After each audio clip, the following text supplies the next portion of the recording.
Hello and welcome back to the 11 Days of Doctor Who. Not really, but if you're unaware, the 11 Days of Doctor Who was a special I did back in the 11 days leading up to the 50th anniversary of Doctor Who, where I chronicled all 11 of the previous Doctors up till that point. Now, those videos are really bad, just not good videos at all.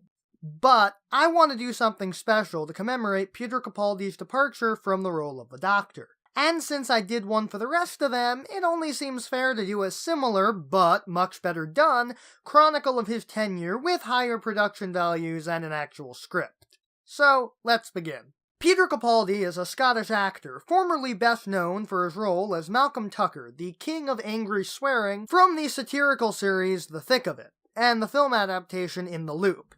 You may recognize him as the guy who says, "Fuckety bye." He first appeared in the role of the 12th Doctor, though the 14th incarnation because of war and metacrisis, in the 50th anniversary special in a sneak peek cameo helping to save Gallifrey. He officially took over at the end of the time of the Doctor, and his first series started the following autumn. The 12th Doctor was darker, but also lighter than his previous incarnation.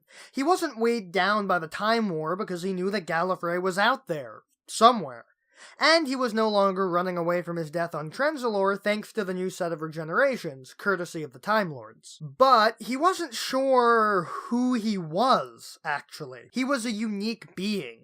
A doctor that the Doctor never thought he'd be. He wore a mix of outfits, including a Crombie coat, a really sweet velvet coat, and even a hoodie at one point. The Doctor traveled with Clara Oswald, played by Jenna Coleman, the carryover from the 11th Doctor, and they butted heads quite often early on, since Clara was not used to this new man that she was with, and she was getting over her crush on the previous incarnation.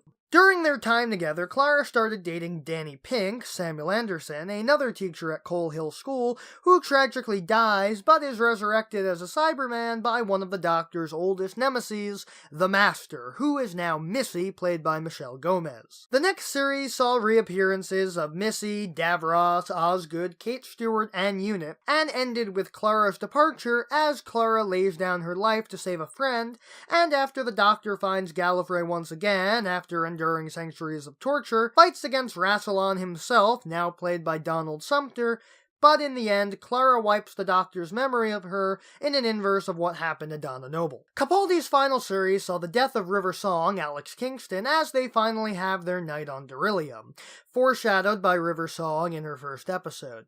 The series also sees the introduction of Nardole, Matt Lucas, who joins the Doctor in guarding a mysterious vault containing a great evil. It's Missy. While on Earth, stuck guarding Missy, the Doctor meets up with Bill Potts, played by Pearl Mackie, who joins the Doctor on some adventures before she meets her end thanks to the previous incarnation of the Master, John Sim, converting her into a Mundasian Cyberman, where the Doctor gives his life to save the people on the Mundasian colony ship, and thanks to an old friend of Bill's, the Doctor is returned to his TARDIS to regenerate, which he refuses to do until getting a little push thanks to his first incarnation, now played by David Bradley, reprising his role from the biopic An Adventure in Space and Time. The second Doctor, played by Patrick Troughton, is my favorite Doctor, and my first Doctor was the 11th Doctor, played by Matt Smith. But when I close my eyes and think of the Doctor, I see Peter Capaldi. Crazy hair, velvet coat, electric guitar. He is the Doctor. In a way that no other actor has done since Tom Baker left the role in 1981. A few recommendations of his tenure include Listen, Time Heist, The Caretaker, Mummy on the Orient Express, Dark Water, and Death in Heaven, pretty much all of Series 9, save for Sleep No More, and I highly recommend Heaven Sent specifically. It's like the best 40 minutes of television I have ever seen.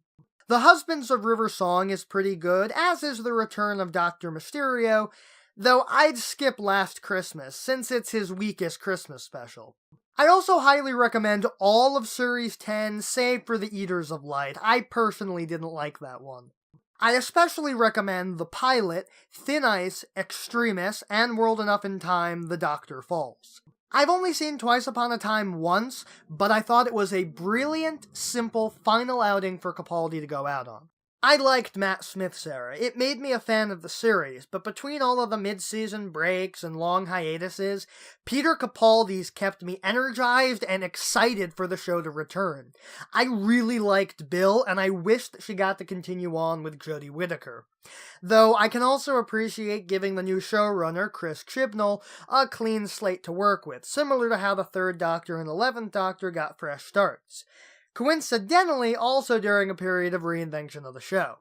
Peter Capaldi, I salute you. You are my Doctor. But that doesn't mean that I'm not stoked as hell for the 13th Doctor to grace our screens in autumn.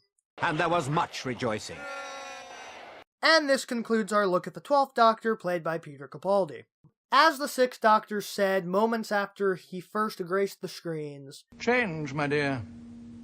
And it seems not a moment too soon." While I wish that we got another season or two with Capaldi, Bill, and Moffat, I'm excited to see where the show will go from here, and I hope all of you guys are too. Thank you all for watching, and if you liked the video, you can hit subscribe and watch one of my other videos. My videos can be found on any of these fine sites, and if you want to help out, maybe consider supporting the show on Patreon. See you next time.